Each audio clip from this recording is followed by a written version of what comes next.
CAF is not marking us just on completion. They are marking us on readiness, on progress towards readiness, towards completion.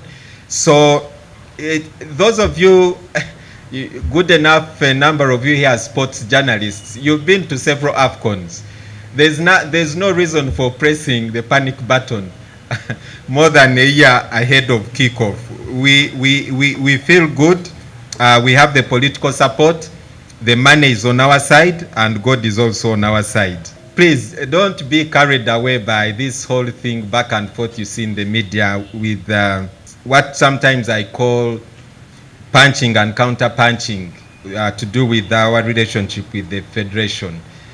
The relationship with FUFA is very strategic. By the FUFA are the ones that initiated this bid of Pamoja, not just for Uganda, but the whole Pamoja.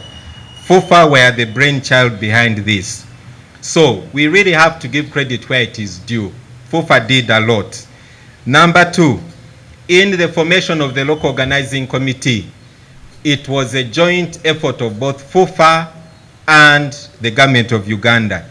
We have 13 subcommittees. Of those 13 subcommittees, CAF clearly guided where a subcommittee is chaired by a government of Uganda official, then vice chairperson has come from the Federation.